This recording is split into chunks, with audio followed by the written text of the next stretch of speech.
Student life is the best life popular of the India. दोस्तों, जैसे कि हम पहले वीडियो में प्रकाश का परावर्तन और प्रकाश के बारे में जाने, उसी प्रकार से आज हम गोलीय दर्पण के बारे में, जो हमारा सेकेंड टॉपिक है, जो सेकेंड वीडियो गोलीय दर्पण के बारे में जानेंगे कि गोलीय दर्पण होता क्या है, उसके बारे में हम अच्छी तरह से जानेंगे। ठीक है दोस्तों, तो घबराने की ज़्यादा जरूरत नहीं है। ठीक है, आप अच्छे से पढ़िए, एक एक टॉपिक को क्लियर किया जाएगा सीरियल वाइज से, एक टॉपिक दो टॉपिक, जितना हो सके उतना टॉपिक को क्लियर किया जाएगा। ठीक है दोस्तों, तो चलिए सबसे पहले हम गोलीय दर्पण के बारे में जानते हैं कि गोलीय दर्पण होता क्या है। गोलीय दर्पण, देखिए सबसे पहले इसके बारे में हम जानते हैं कि गोलीय दर्पण होता क्या है। सुनिए, तो गोलीय दर्पण एक कांच का कटा हुआ खोखला गोला होता है, जो एक तल पर कलई किया गया होता है, दूसरा तल परावर्तन तल होता है, उसे क्या कहते हैं, गोलीय दर्पण कहते हैं। ठीक है, तो गोलीय दर्पण किस प्रकार का होता है, देखिए तो एक आपका एक खोखला गोला है। क्या है दोस्तों, यह खोखला गोला है। अगर सपोर्ट नेट मान लीजिए हम इस भाग से इस गोले को इससे काट देते हैं, तो कुछ हमारा डायग्राम जो बनेगा कुछ इस प्रकार से बनेगा। ठीक है दोस्तों, कुछ इस प्रकार का, यानी ये वाला पार्ट हम उधर लेके चल गए और ये वाला पार्ट इधर लेके चल गए। ठीक है दोस्तों, कुछ इस प्रकार का ये जो डायग्राम आपका बनेगा। ठीक है, यही से आपका अवतल दर्पण और उत्तल दर्पण का क्या होता है, निर्माण होता है। ठीक है दोस्तों, चलिए हम यहाँ से करते हैं। तो सबसे पहले हम यहाँ पर कलई कर लेते हैं। देखिए ये आपका क्या है, ये आपका कलई है, अवतल दर्पण क्या है, अवतल दर्पण, ये आपका होगा अवतल दर्पण। और ये जो अंदर कलई किया गया होता है, ये आपका क्या होता है, उत्तल दर्पण। क्या होता है वो, उत्तल दर्पण। ठीक है, तो ये दो प्रकार के दर्पण होते हैं, इसके बारे में हम अभी डिस्कस करेंगे। सबसे पहले गोलीय दर्पण के एक बार और जान लेते हैं कि गोलीय दर्पण क्या होता है। देखिए गोलीय दर्पण एक कांच का खोखला गोला होता है, खोखला कटा हुआ एक भाग होता है, जिसके एक तल पर कलई किया, देखिए एक तल पर कलई किया गया होता है और दूसरा तल क्या होता है, परावर्तन तल होता है।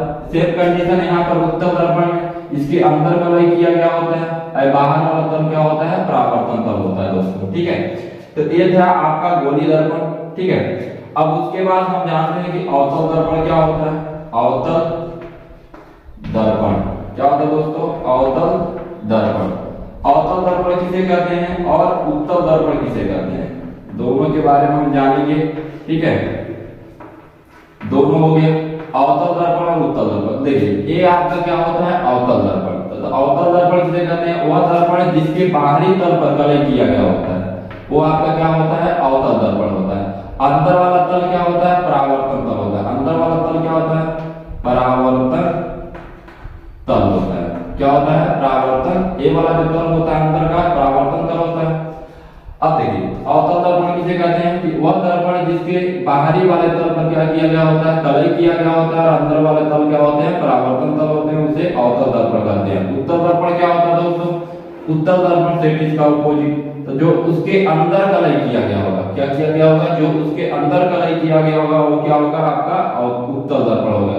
बोलेंगे वह दर्पण जिसके अंदर वाले भाग को कलई किया गया होता है और बाहर वाला तल क्या होते हैं, परावर्तन तल होते हैं, उसे क्या कहते हैं, उत्तल दर्पण कहते हैं दोस्तों। ठीक है, अब चलिए उसके बाद अब आता है आपका जो होता है परावर्तन। क्या होता है दोस्तों, परावर्तन क्या होता है, उसके बारे में हम जानते हैं।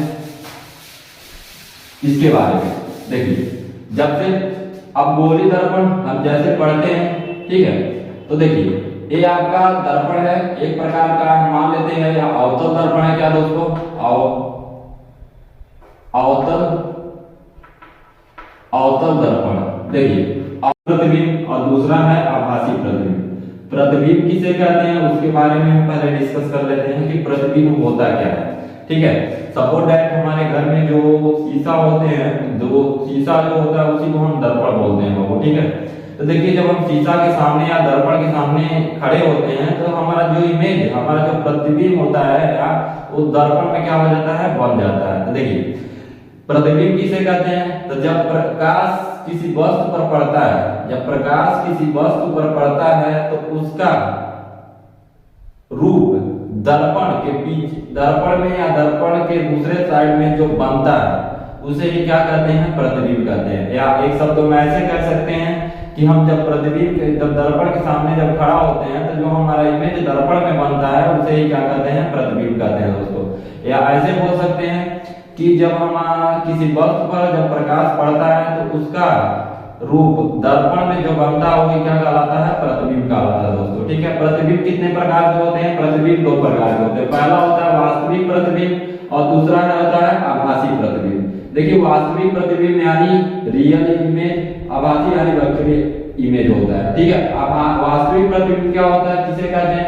देखिए, वास्तविक प्रतिबिंब किसे कहते हैं, हम उस पर डिस्कस करते हैं कि वास्तविक प्रतिबिंब क्या होता है। देखिए, जैसे कि हम यहाँ पर एक दर्पण बना रहे हैं, तो देखिए यहाँ से कोई वस्तु रखा गया है, यहाँ पर क्या प्रतिबिंब बन रहा है। देखिए, जब प्रकाश किरण किसी वस्तु से चलने के पश्चात जिस बिंदु पर वास्तव में मिलती है उसे ही कहते हैं वास्तविक प्रतिबिंब कहते हैं। एक बार और सुन लीजिए, जब प्रकाश किसी वस्तु से चलने के पश्चात जिस बिंदु पर वास्तव में मिलती है उसे क्या कहते हैं? वास्तविक प्रतिबिंब कहते हैं। ठीक है दोस्तों, वास्तविक प्रतिबिंब कहते हैं। एक बार और सुन लीजिए, जब प्रकाश किसी वस्तु से चलने के पश्चात जिस बिंदु पर वास्तव में मिलती है उसे क्या कहते हैं? वास्तविक प्रतिबिंब कहते हैं। अब देखिए, वास्तविक प्रतिबिंब क्या होता है? वास्तविक प्रतिबिंब को हम पर्दे पर लाया जा सकता है। जैसे हम सिनेमा हॉल में जाते हैं तो जो हमारा वो पर्दे पे दिखाया जाता है, जो सीरियल दिखाया जाता है, जो रील दिखाया जाता है, वो आपका वास्तविक प्रतिबिंब होता है। वो क्या होता है? वो आपका वास्तविक प्रतिबिंब। उसमें से जो किरणें निकलती है वो बहुत ही डेंजरस होती है। वह ज्वलनशील के पदार्थ के संपर्क में आए तुरंत आग लग सकती है। ठीक है दोस्तों, तो ऐसा गलती मत कीजिएगा कि आप जब सिनेमा हॉल में गए हैं तो वहां पर स्मोकिंग अच्छा कैसे वैसे जलन पदार्थ के मत कीजिए, नहीं तो आग लग सकती है। ठीक है, अब देखिए, दूसरा क्या होता है आपका आभासी प्रतिबिंब। आभासी प्रतिबिंब किसे कहते हैं? देखिए, जब किसी वस्तु से प्रकाश की किरण चलने के पश्चात जिस बिंदु पर वास्तव में नहीं मिलती है उसे क्या कहते हैं? आभासी प्रतिबिंब कहते हैं। क्या कहते हैं? आभासी प्रतिबिंब। एक बार और सुन लीजिए, जब प्रकाश किरण किसी वस्तु से चलने के पश्चात जिस बिंदु पर वास्तव में नहीं मिलती है उसे क्या कहते हैं?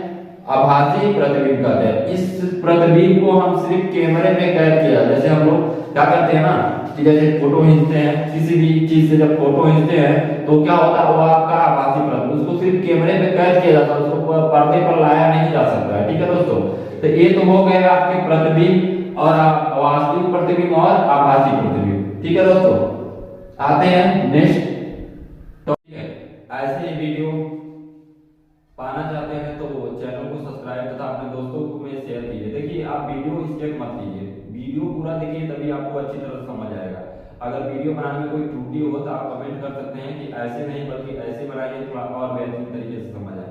ठीक है, तो आपको तो नहीं लगता कि ऐसे टॉपिक में जो बताया जा रहा है उसको आ नहीं रहा है। ठीक है, तो अगर वीडियो अच्छी लगे तो लाइक और शेयर और कमेंट करना मत भूलिए।